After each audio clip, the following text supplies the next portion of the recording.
નમસ્કાર મિત્રો, હું પ્રોફેસર પ્રયત્કર કાનડિયા. આજનો મારો વિષય છે મનોરમા યરબુક એટલે કે વાર્ષિકી. મિત્રો, આ વાર્ષિકી અથવા તો મનોરમા યરબુક એ જ્ઞાનનો અઢળક જ્ઞાનનો ભંડાર છે. એની અંદર અદ્ભુત જ્ઞાન આપેલું છે. આ યરબુક એટલે જનરલ નોલેજ.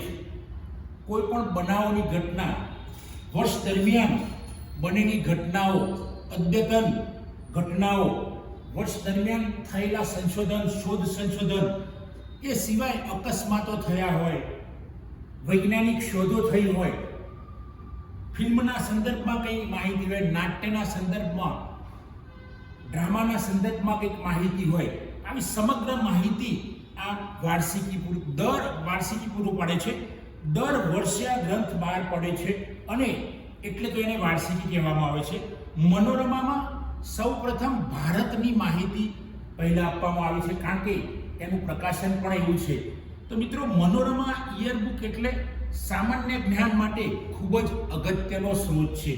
જે લોકો જીપીએસસી, યુપીએસસી, ગૌણ સેવા અને ગ્રંથાલયને માહિતી વિજ્ઞાન વિષયમાં સ્પર્ધાત્મક પરીક્ષાઓ આપતા હોય અથવા તો બીજા કોઈ વિષયમાં સ્પર્ધાત્મક પરીક્ષાઓ આપતા હોય અને એમને સામાન્ય જ્ઞાનનું પેપર આવતું હોય, જનરલ નોલેજનું પેપર આવતું હોય, તો મનોરમા યરબુક એ અગત્યનો સ્ત્રોત છે.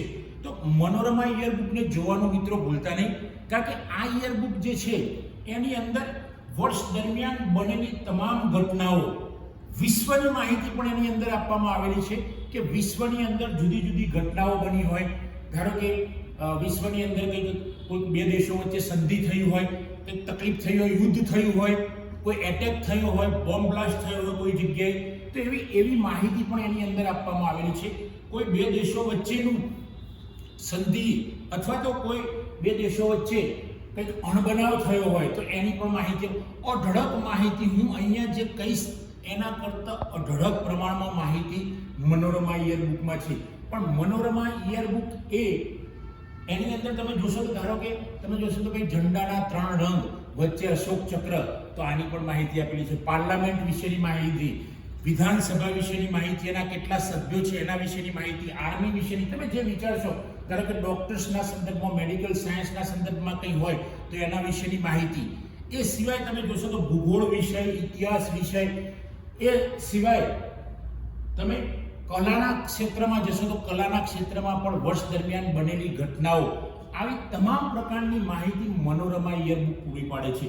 મનોરમા યરબુક જો માણસ વાંચે, આમ તો આ સંદર્ભ સ્ત્રોત છે, આ સંદર્ભ પુસ્તક છે, છતાં પણ આ એક બેઠકે કોઈ માણસ જે જનરલ નોલેજની પરીક્ષા, મેં હમણાં જ કીધું સ્પર્ધાત્મક પરીક્ષા આપતા હોય એવી વ્યક્તિ જો આ પુસ્તક એક બેઠકે વાંચે તો વાંચી શકાય એવું છે. કારણ કે એની અંદર તમે વાર્તાની જેમ આ પુસ્તક વાંચશો, મનોરમા યરબુક, તો અમુક બાબતો, અમુક ઘટનાઓ તમને યાદ રહી જશે. જો કે એમાં એક છે કે જે દર વર્ષે બનતી ઘટનાઓ, એ આ વર્ષની ઘટના હોય તો આવતા વર્ષે જૂની થઈ જશે, એટલે એવી ઘટનાઓને બહુ યાદ રાખવાની જરૂર નથી. પણ અમુક બાબત પરમેનન્ટ છે કે ભાઈ ભારતના, ધારો કે એમ કહીશું કે ભારતના રાષ્ટ્રપતિ અથવા તો વડાપ્રધાન દર વર્ષે લગભગ બદલાતા ના હોય, ક્યાંક કોઈક સંજોગ એવા હોય તો 5 વર્ષ સુધી એમનું નામ એક જ હોય. ઉપરાષ્ટ્રપતિ કોણ છે, એ સિવાય બંધારણના સંદર્ભની માહિતી, બંધારણ કેવી રીતે ઘડાયું, એના શું કાયદા છે એના વિશેની માહિતી, એ સિવાય પોલીસ સંબંધિત કોઈ માહિતી હોય, બીએસએફ સંબંધિત કોઈ માહિતી હોય, સીઆરપીએફ સંબંધિત માહિતી હોય, નૌકાદળ વિશેની માહિતી હોય, ઉડાન વિશેની માહિતી હોય, વિમાન વિશેની માહિતી હોય.